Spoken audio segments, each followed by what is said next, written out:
Bom dia a todos! Graça e paz do Senhor Jesus seja com todos nós. Uma ótima segunda-feira para todos. Hoje é dia 31 de julho de 2023. É o último dia aí desse mês de julho e o primeiro dia da nossa semana, né? Ótima segunda-feira então para todos nós. Nós estamos aí na nossa última semana de maratona bíblica. O devocional não para.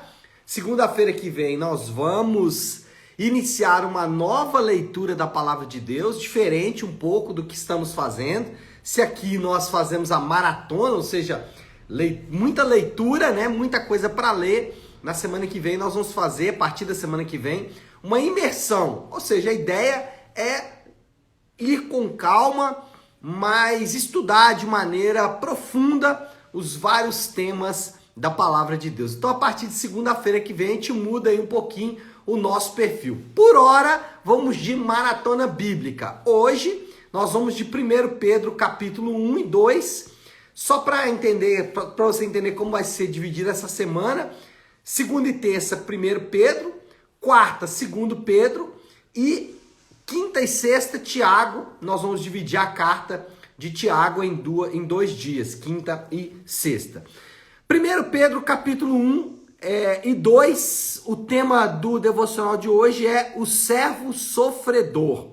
E eu já vou ler o texto aqui que já vai te explicar por que do tema o servo sofredor. Vou ler 1 Pedro, capítulo 2, versículos 24 e 25. 1 Pedro, capítulo 2, 24 e 25 diz assim: Ele mesmo levou em seu corpo os nossos pecados sobre o madeiro, a fim de que morrêssemos para o pecado e vivêssemos para a justiça.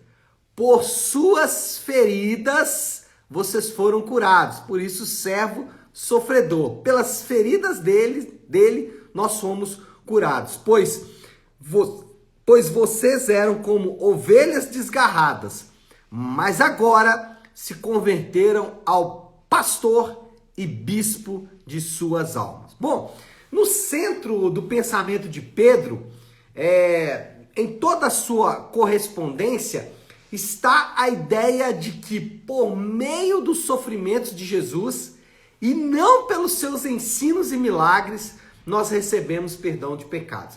Essa é a ideia central, esse é o argumento central de Pedro.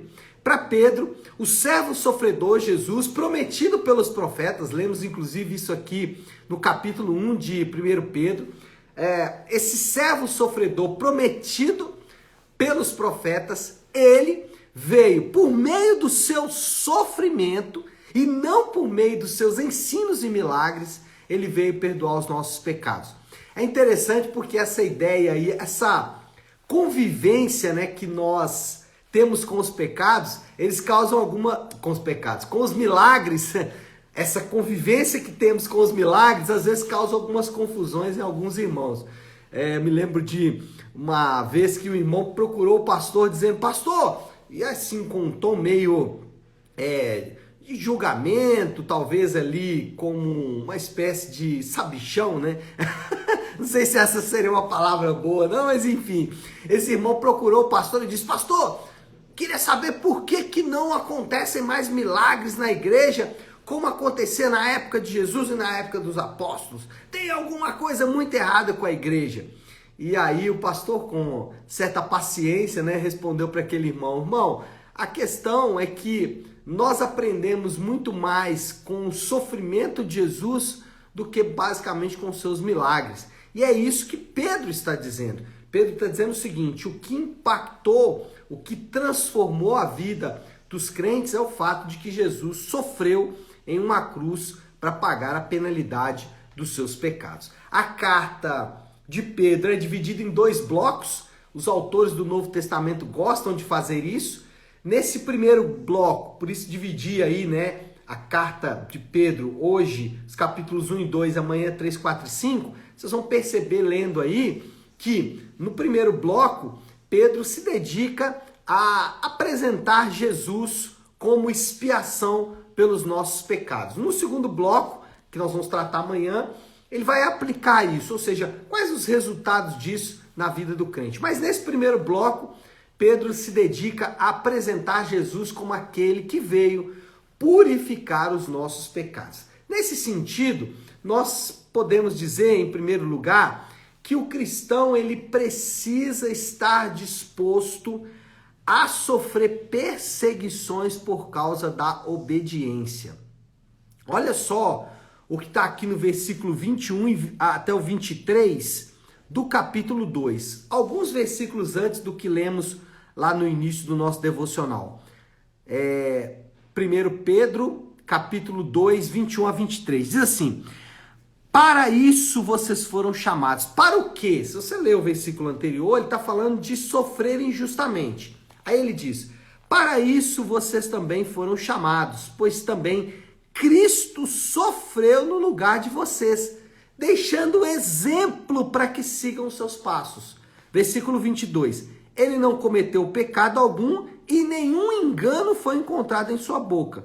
Quando insultado, não revidava, quando sofria, não fazia ameaças, mas entregava-se àquele que julga com justiça. Então, foi isso que Jesus fez. Por causa da obediência, ele estava disposto, ou ele sofreu perseguições e injustiças. Por quê? Porque ele estava confiando naquele que julga com justiça, ou seja, no próprio Deus. Então, obedecer muitas vezes significa sofrer perseguições externas e internas.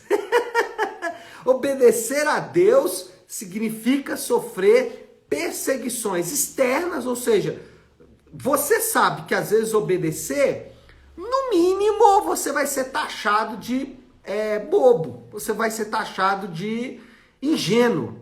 Mas para que você está fazendo isso? Eu poderia citar aqui N exemplos, mas um empresário sabe o que eu estou falando. Quando ele resolve obedecer a Deus e ser honesto em todos os seus negócios, ele vai sofrer perseguição. As pessoas vão dizer para ele: você é ingênuo. Para que você faz isso? Só nega imposto. Eu estou dando um exemplo aqui do empresário, mas uma dona de casa, um marido, uma esposa, nós sabemos que sofremos perseguição quando nós somos chamados à obediência. Perseguições externas de outras pessoas, mas também perseguições internas. Pastor, perseguição interna, como assim? Nós mesmos, às vezes, ficamos nos perguntando: nossa, será que é assim mesmo? Será que é assim mesmo? Será que eu preciso fazer isso mesmo? Será que eu não estou sendo muito radical?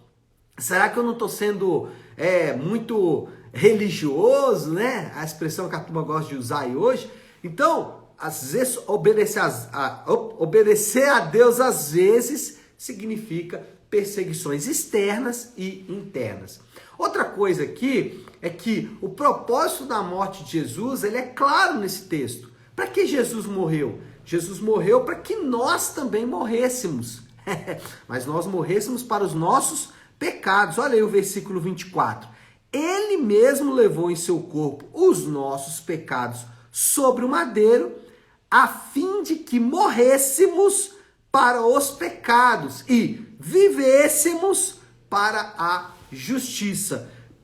Por suas feridas nós somos curados. Esse texto aqui é a pedra de toque de toda a carta de Pedro. Toda a carta de Pedro pode ser resumida nesse texto aqui. Ele é o texto central ali da carta. Não por acaso está bem no meio ali, equilibrando os dois blocos aí da carta de Pedro. Mas qual é o ponto aqui? O ponto é que tem um propósito de Deus aqui. E nós devemos alinhar o nosso propósito ao propósito de Deus. Eu sei que hoje na internet se vende muito propósito, O propósito disso, propósito daquilo outro. Você tem um propósito, o seu propósito, descubra o seu propósito e assim por diante. Mas o cristão, ele é chamado a alinhar, o seu propósito ao propósito de Deus. Como se fosse remar na mesma direção. Para usar uma analogia aí bem simples, temos que remar na mesma direção. Não dá para Deus remar numa direção e nós remarmos em outra direção. Se você quiser um versículo para o seu dia, esse versículo que lemos é o versículo do dia. Por quê? Olha só, a instrução é muito simples aqui. Jesus morreu pelos nossos pecados. para que nós também morrêssemos por ele, ou seja, alinhamento de propósito, e vivêssemos para a justiça. Então aqui nós temos um versículo bom para o dia, né? Se quiser publicar aí nas suas redes sociais, esse é um bom versículo para se publicar nas redes sociais. Por quê? A vida ficaria muito mais leve, você encontraria significado e propósito para a sua vida, as coisas teriam mais cor se nós parássemos de pecar. Então, por que esse é o versículo do dia? Porque o ensino aqui é simples. Marido, não peque. Esposa, não peque. Patrão, não peque. Patroa, não peque. Funcionário, não peque. Trabalhador, não peque. Filho, não peque. Pai, não peque.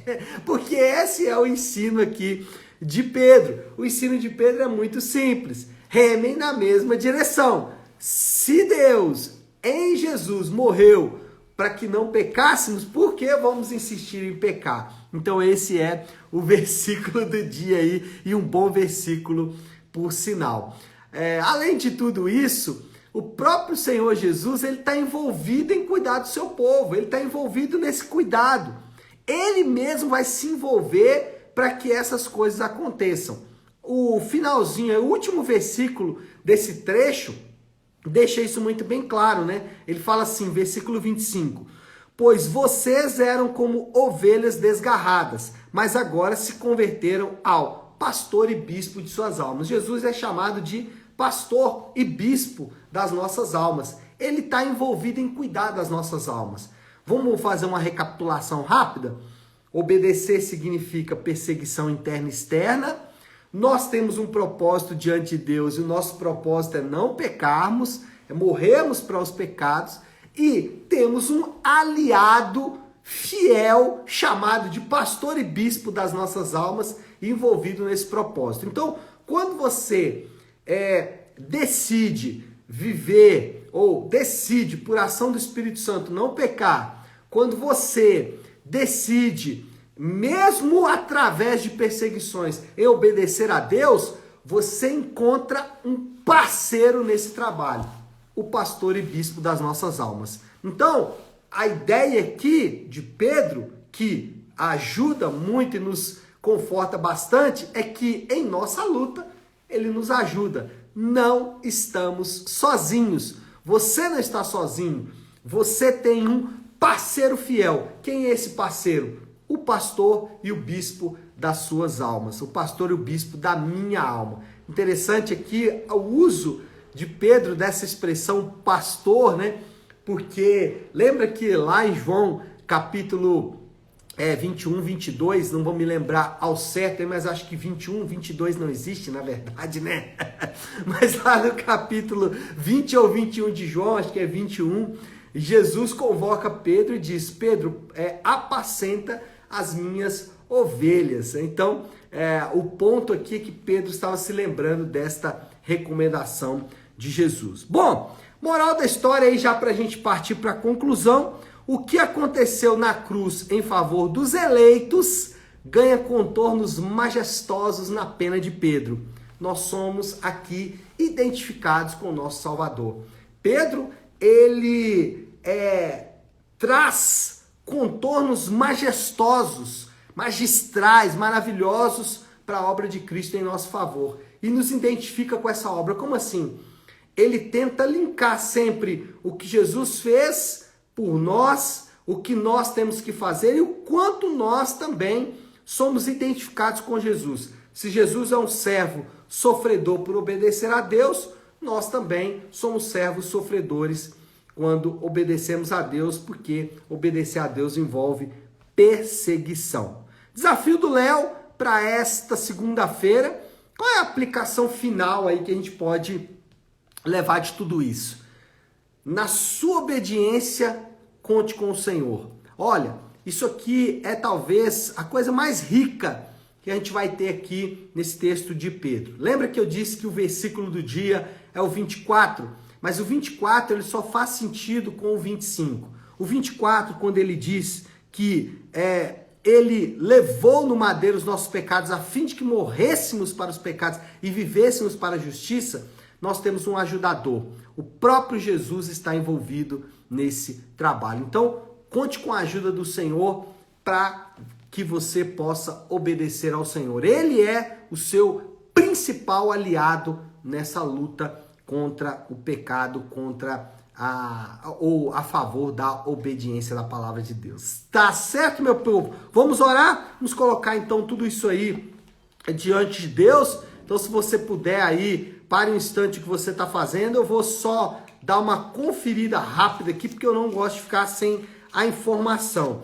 O que eu disse aí sobre Pedro, lá sobre ser pastor de ovelhas, né? Está em João, capítulo 21, do versículo 15 até o versículo de número 25, onde Jesus diz para Pedro: Pedro, cuida das minhas ovelhas. Mas vamos orar. Se você puder, pare aí um instante o que você está fazendo e vamos juntos buscar a Deus em oração, orando como eu faço toda segunda-feira, orando a oração que o Senhor nos ensinou, a oração do Pai Nosso.